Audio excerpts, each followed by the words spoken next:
All right. So Trump tariffs are kind of tanking the stock market right now. Have you heard anything about this?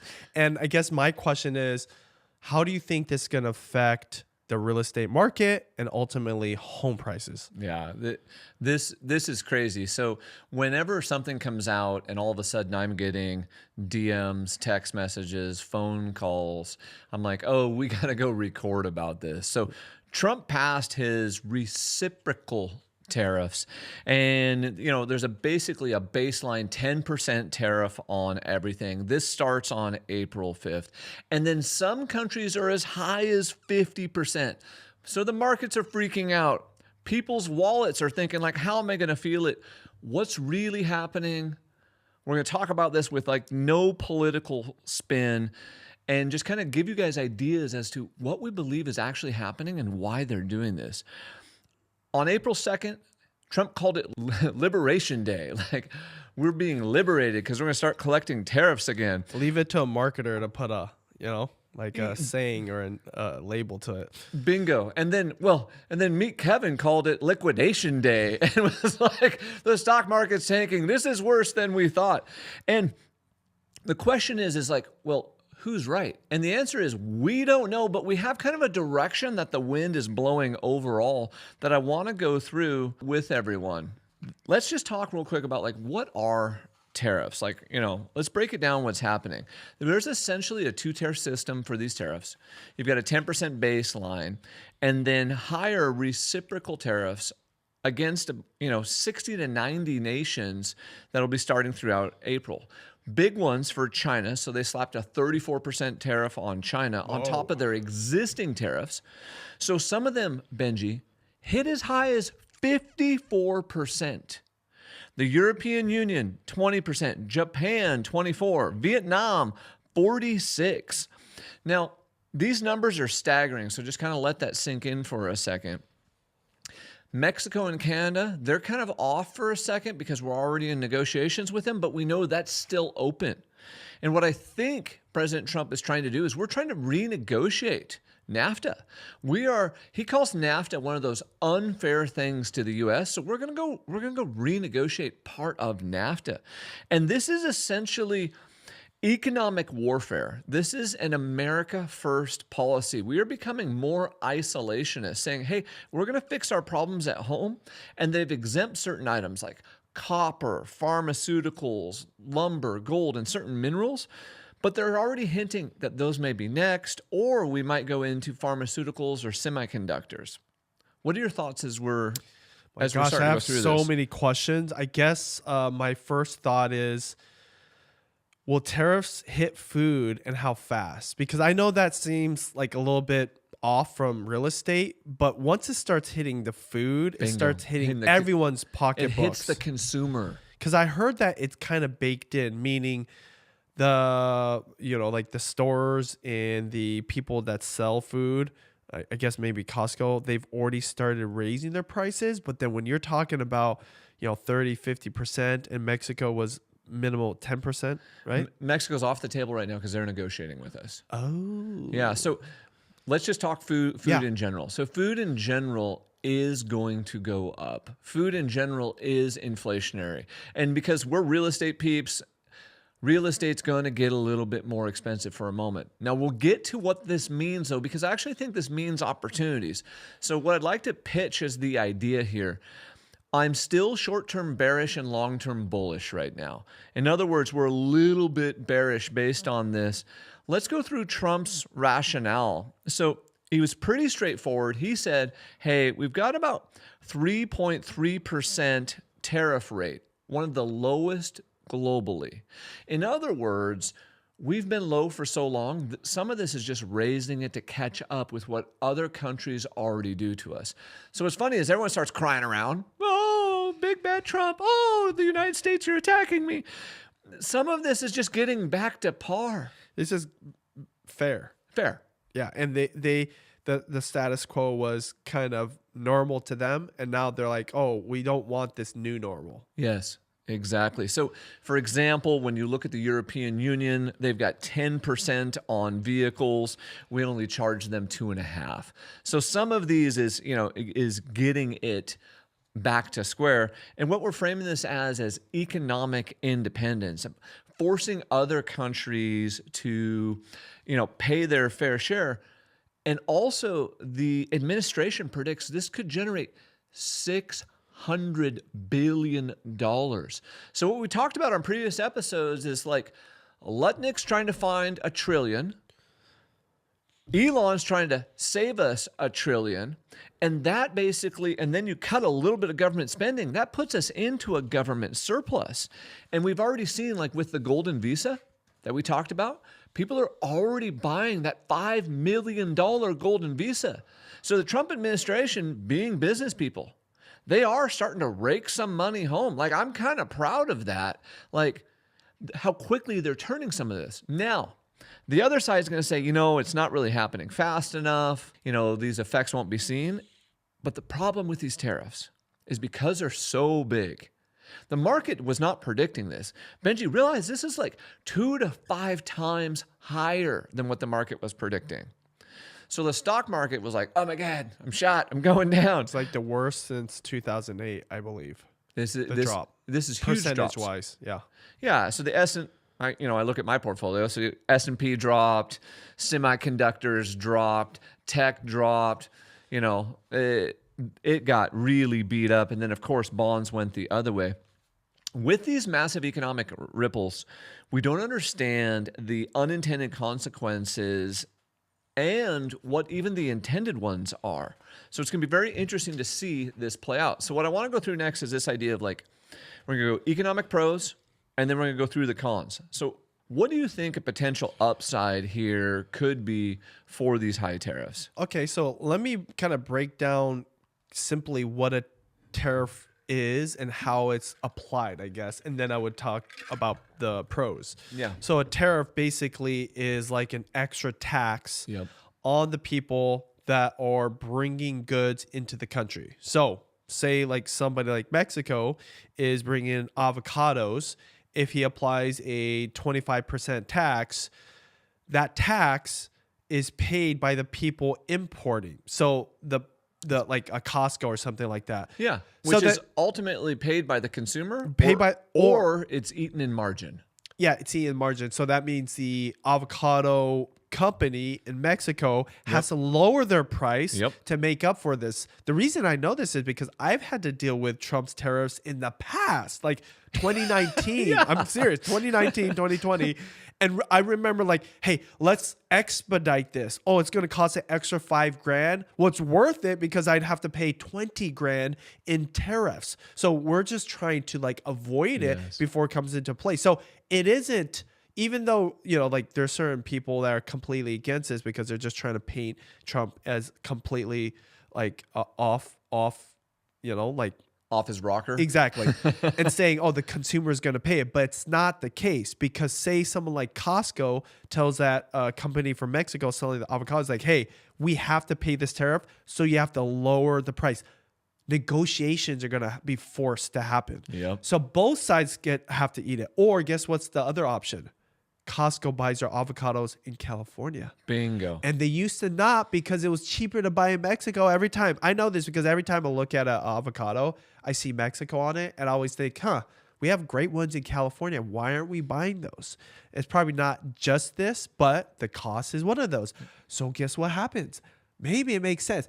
What does the Mexico company do at that point? Do they just like go, no, we'll just go like Central America or South America? No, they're like, we have to lower our prices. We have to do something to come up with it or meet in the middle. So this is why if you dig into it, it's not as crazy as it seems because we're putting like two titans together. President of Mexico, President of the United States.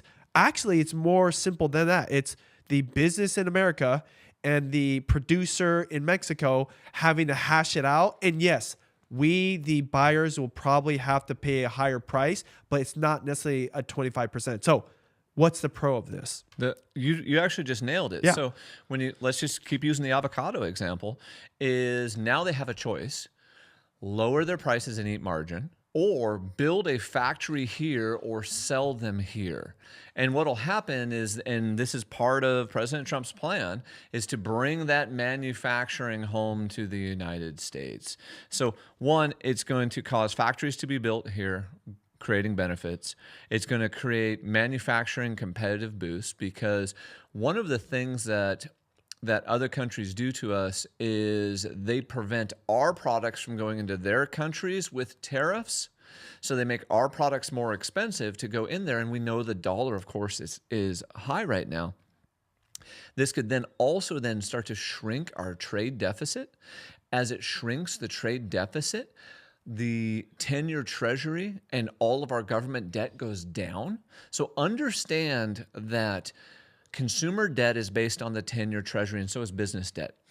But what people don't really wrap their brain around is all of the yields on treasuries are also based on our trade deficit. The lower the trade deficit gets, the cheaper it is for the United States to borrow money in the treasuries, and then the cheaper it is for consumers. It's crazy, something we don't think about. Lastly, and one of the really big things that we've just outsourced, because we've been the world's watchdog, but we just went to Germany and said, hey, you got to bring up your army. We just went to military. We just went to the European Union and said, hey, you got to increase your military. Well, there's many facets of this that could also be thought of national security vulnerabilities, because we don't have enough manufacturing here. We're not building enough semiconductors here. We're not creating enough raw materials here.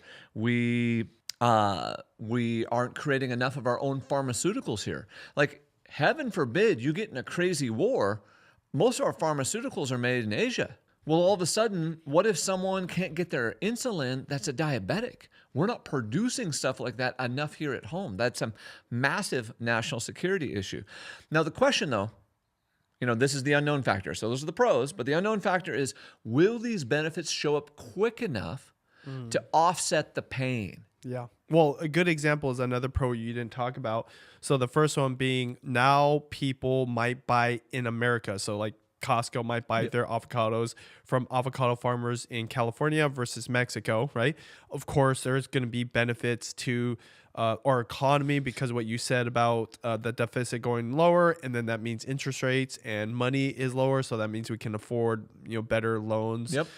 But then the other one is, what if it forces some of these manufacturers or producers from outside of the country to move into America? Oh, that's exactly it. Brings manufacturing, more jobs and whatnot. But then that is the question. How long does that take? And the biggest argument I've heard from the other side that's against all this, like, to build a certain type of vehicle or machinery, for example, it's not as, years, or potentially a decade overall. Yes. So like us, just avocado buyers are like, do I want to wait 10 years for the price of avocado to go down? And we've seen inflation doesn't go down. It just goes up. So it's that is the big question, is how long does it take? Because why am I asking about avocado is because I started paying $4 for organic avocados. $4. And it's funny, Mexicans are laughing at me. I have Mexican friends, right? Because like it grows like a weed there for some people, like in their backyard. And I started buying conventional, which is not even that much cheaper. It was $2.50 per. If it goes up more, you're maybe not even eating avocados anymore. True. You're eating something else. And then the dynamic completely changes. Yeah. And then I guess this is a lead in for the cons. What are the cons? The cons, I mean, exactly what you're saying right there. When the price of the item increases, but wages don't increase proportionately, the consumer will always pare back. So the cons, the downsides, essentially, there's a lot of them. It's prices go up, period. Okay. Even if it's margins eaten on the producer side, on the consumer side, some of those prices have to go up. So expect everything: electronics, clothing, food. And this is inflationary, but inflation has been cooling, because what this does is this is coming in and just smacking supply chains again, which we know from COVID is massively inflationary. next you got retaliation. Okay. Canada, boom, we're going to launch tariffs against your autos. EU, oh, we'll launch tariffs. China, oh, we'll launch tariffs. Oh, China's like, hey, everyone, come hang out with us. Let's just go fight the U.S. altogether. So our allies are rallying against us, and this could really hurt U.S. exporters, especially our agricultural stuff.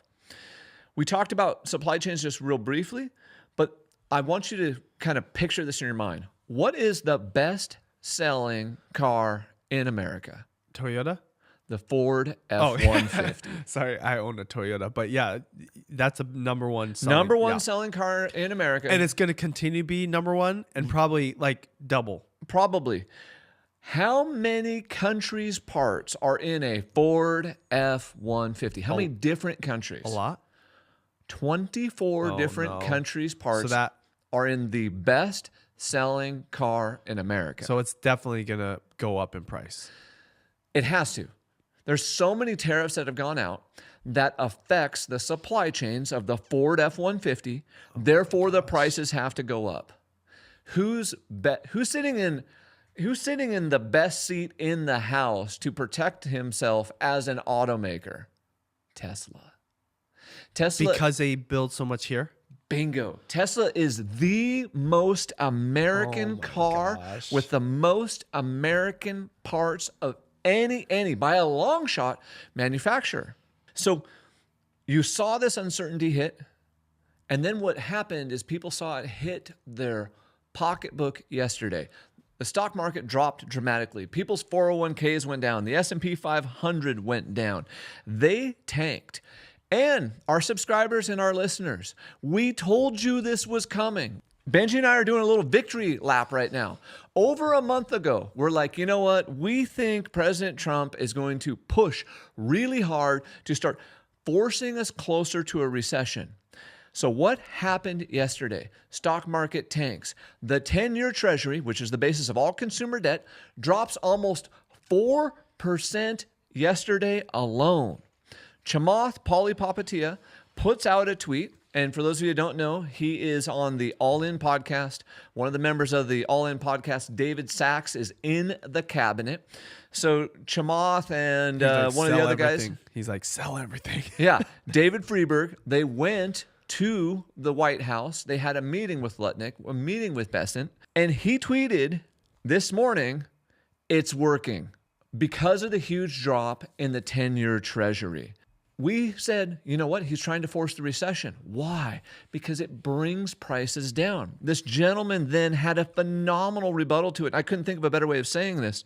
So we're going to give him his flowers. Arshia Rafi, I think I said his last name right, Rafi, he said back to Chamath, if we impose global tariffs, which rattle investors and drives them to seek safety and more stability, aka fixed income assets, this results in a drop in the 10-year Treasury yield, lowering interest rates and allowing the Fed to halt quantitative tightening. The shift encourages consumers to spend on big-ticket items like cars and homes, thus shifting the focus to Main Street and not Wall Street. Brilliant. Tax cuts will follow to offset inflation to select consumer goods caused by the tariffs. We basically said that's like Trump's economic plan right now, and we're seeing it play out in real life. The Economist then comes out, and they're like, you have to remember, I'm always trying to look at both sides of this equation. The Economist, of course, would be very globalist versus Trump is an isolationist. The Economist is definitely a more left-leaning, and of course, Trump is right. They got a picture of President Trump standing over the United States on the cover of their magazine with a saw, just cutting the thing. Like cutting America away. Cutting America away. Donald Trump has committed the most profound, harmful, and unnecessary economic error in the modern era. Almost everything he said on history, economics, and the technicalities of trade was utterly diluted. So the only really good news is that sounds horrific and like we're going to hell in a go-kart, is generally speaking, the Economist is wrong on their large-scale economic predictions. However, realize this is the other side. There were other people pontificating, Benji, about, oh my goodness, Is this a Ronald Reagan move or is this the Jimmy Carter move? And it remains to be seen. So when we look at real estate, what's the inflationary problems there? Construction costs are probably going to rise. This is a con. Labor costs more, steel costs more, lumber costs more, wiring, plumbing, Drywall. lighting, drywall, flooring. If you walk into a flooring place, there's a huge one over here in Everett called Floor and Decor. It's just a gigantic retail center. Everything's made in China, like everything. So all that flooring just got more expensive. The flip side of this is if these tariffs succeed in boosting manufacturing at home, that could also be a boom to real estate because we're going to need more factories, more warehouses, more housing, more distribution centers.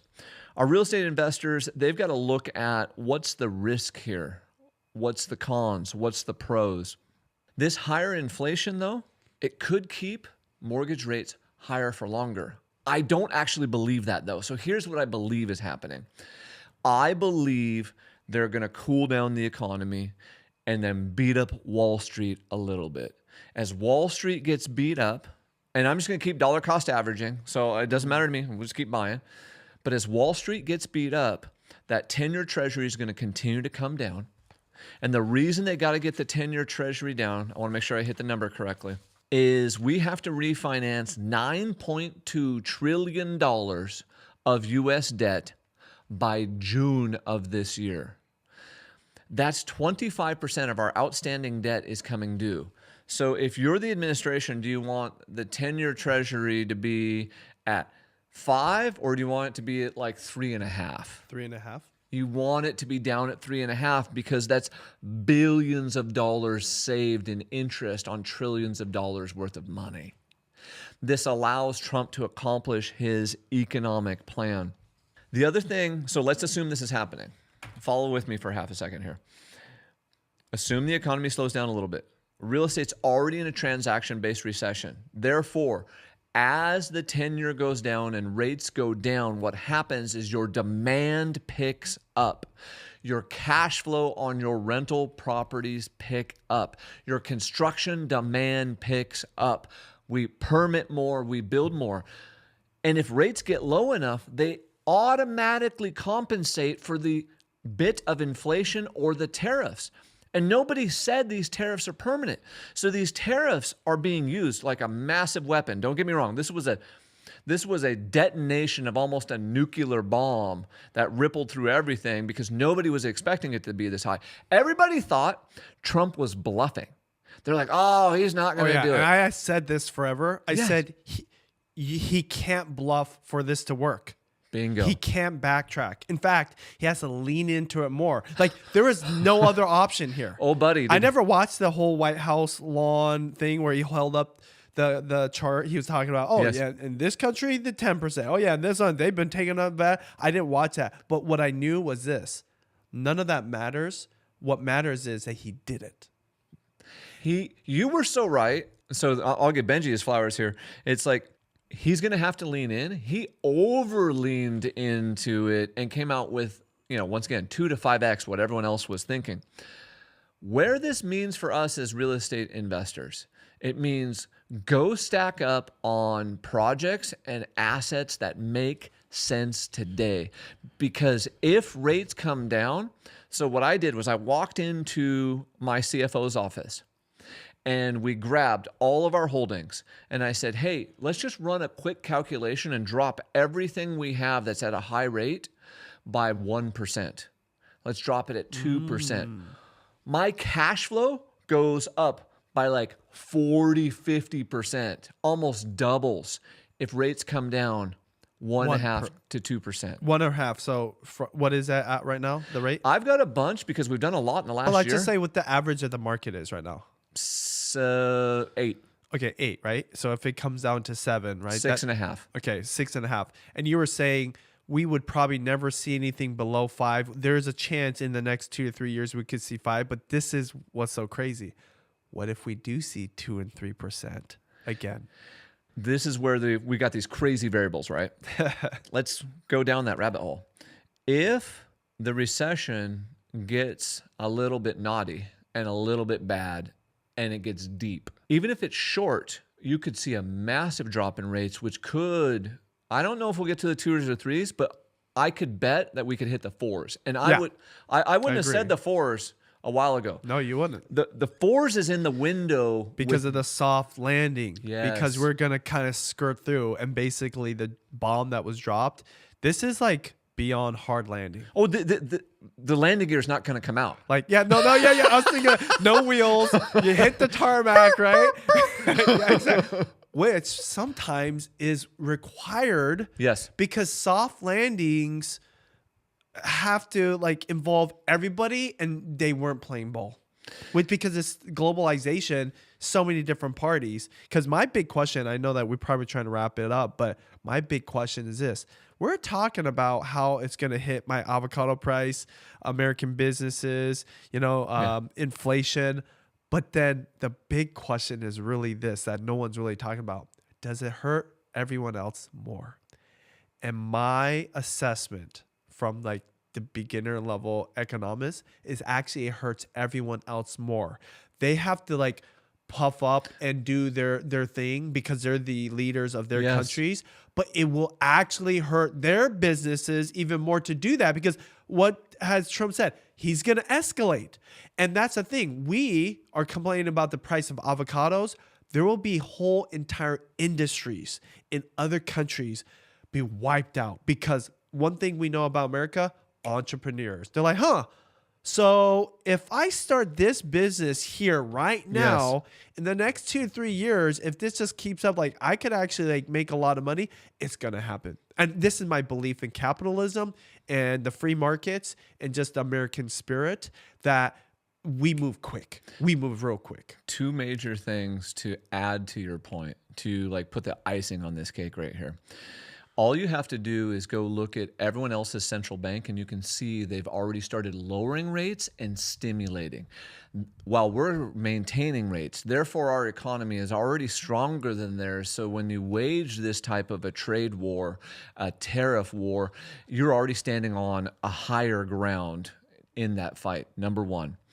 Number two, as the decimation starts to happen or the problems start to show up, what everyone else is also discounting, because they're not students of finance, of the game, of the economy.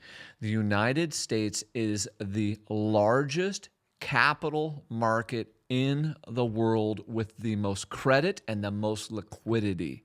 So as those problems arise, just like you said, we have the most liquidity and credit and opportunities sloshing around for us to go solve those problems and create opportunity. However, short-term pain, long-term gain.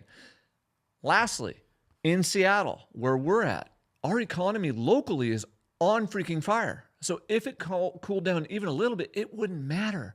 The spring season has started off with a bang. One of my homies called me this morning and said, man, the spring market's on fire. I said, brother, man, we make any market we want to be, and we do whatever we need to do to make the market. He goes, I put on 4 listings, and I have between 10 to 15 showings scheduled for each listing in the last 24 hours. I said, okay, that's a little hotter than what I was thinking. And he said, you told me it was going to get hot, but this is hotter. And so I said, well, where are they at? He's like, Bellevue, Kirkland, Lake Stevens, Everett. And I was like, well, that's a pretty big swath right there. Okay, that works. What's the takeaway of all that? The takeaway is that even as our market cools down, as the economy cools down, Seattle will outperform the rest of the nation, is what I'm saying. And for our investors, it's go time. I talked to one of our other developer friends last week, and because I'm actually on the other side of the development, I'm helping the seller.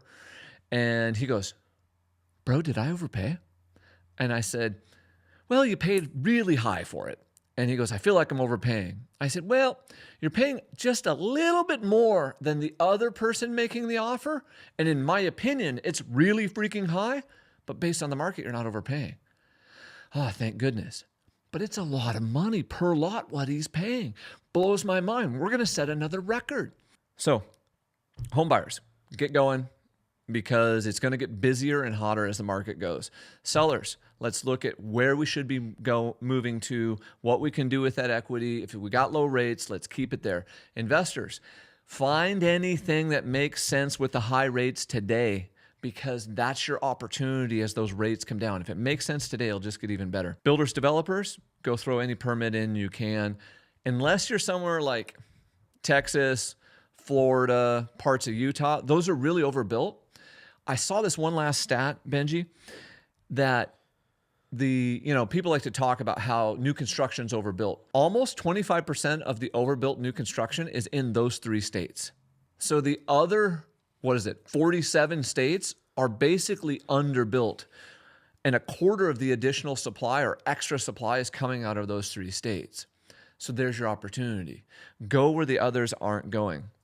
What we don't know, is this long-term gain? Is this long-term pain? We're cautiously optimistic. We believe Trump's pretty good at negotiating, the good old art of the deal. We believe that some of these tariffs are going to get pulled back, but also this is going to bring revenue in.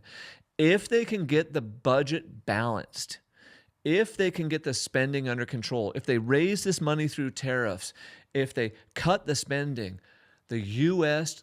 debt or the cost of debt for consumers based on the U.S.'s debt will fall dramatically, which helps all consumers. And if you guys like talking about this, we love talking about this. Hit that magic subscribe button and drop your comments and questions below. We can be reached at rsg.com.